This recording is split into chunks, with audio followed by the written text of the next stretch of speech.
It's 9:14 in the morning and you're standing outside a walk-up in a city you can't quite afford, holding a folder with your pay stubs inside because someone online told you to bring them just in case.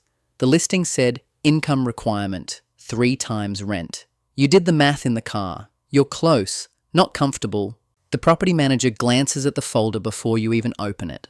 He doesn't say anything, but you watch his eyes do the arithmetic your bank account already failed. This is a story about that arithmetic, about the fact that the same apartment, the same lease, the same broken heater in January gets handled completely differently depending on a number you carry around without ever saying out loud. Nobody prints this number on your shirt, but every landlord in America can read it in about 4 seconds, and they've been reading it long before you knocked. You are making $34,000 a year. You are 23, splitting a 2-bedroom with a roommate you met on a group chat, and your rent is $1,450 a month, which is already more than a third of what you take home. The application fee is $55, non-refundable, whether or not you get approved. You pay it anyway because you've paid it 4 times already this month for 4 different places that already had someone else's name on the lease before yours cleared. The landlord asks for first month, last month, and a security deposit. $4,350 due before you get a key. Your credit score is fine, not great, and the property manager tells you, not unkindly, that you'll need a guarantor. Your mother, 3 states away, has to fax over her pay stubs like it's 1998. When the radiator breaks in February, you call the emergency line and get a recording. You call again 2 days later. Someone shows up on day 6 in a coat to look at a pipe and tells you it'll be another week for the part. You wear 2 sweaters to bed, you don't complain because the lease is up for renewal in 4 months, and you've heard the stories about landlords who don't renew tenants who cause trouble. At this income, you are not a customer. You are an applicant on a loop every single year. You are making $58,000 a year. You are 27, and this time you're renting alone. A 1-bedroom for $1,700 in a slightly better building with a doorman who knows your name by the 3rd week, mostly because he sees you enough to remember it. The application still asks for pay stubs, still runs a credit check, but the guarantor conversation doesn't come up this time. Your income covers the 3 times requirement on its own, barely, and that barely is doing a lot of quiet work you don't see. The security deposit is 1 month, not 2, because your credit score cleared 700, and the building's policy has a tier for that. A tier you didn't know existed until the leasing agent mentioned it like a small throwaway fact. When something breaks, this time it's the disposal. You email instead of calling an emergency line, and a technician comes within 48 hours. Not because you're special, but because this building has an actual maintenance staff, instead of one guy with a truck covering 9 properties. You still don't ask for anything you don't strictly need. You still think of the landlord as someone with more power than you, because he does.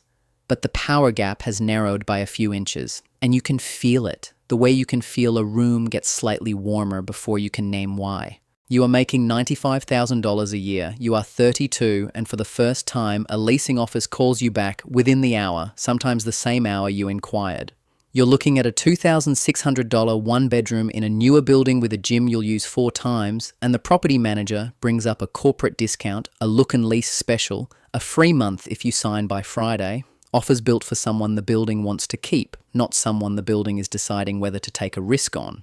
Your credit and income clear the requirements without anyone raising an eyebrow, and the deposit is 1 month, waivable in some cases if you pay for third-party deposit insurance instead, a product that exists specifically for people at your income level who the building already trusts not to trash the unit. When the AC dies in July, someone is there the same day, because now you're the kind of tenant a building doesn't want to lose over a $400 repair. You're still renting.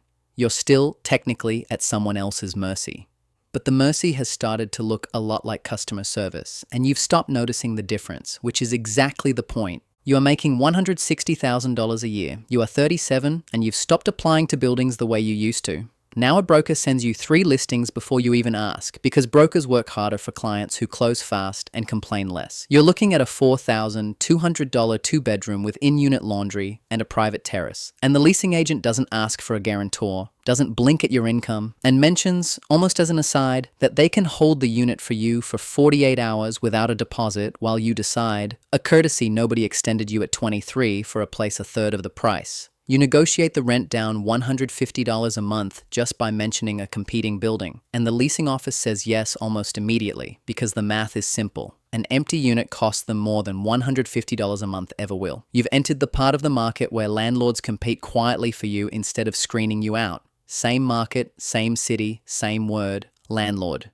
But you are no longer being evaluated. You are being retained. You are making $280,000 a year, or your household is. You are 43 and you're not filling out an application at all. You're touring a $6,800 a month condo with a private agent who represents the building's ownership group directly, and the conversation isn't about whether you qualify. It's about move-in date and whether you'd prefer the unit facing the park. The deposit, if there is one, is negotiable, sometimes waived entirely for a signed 2-year lease. Because ownership groups at this tier value stability over collateral, they'd rather have a tenant who won't leave than a security deposit sitting in an escrow account earning nothing. When a repair comes up, it's handled by a dedicated building manager who reports weekly to ownership, not a maintenance line you call and hope. You've been quietly moved, without ever asking, from the category of risk to be managed to the category of asset to be kept happy. The lease still says landlord and tenant at the top.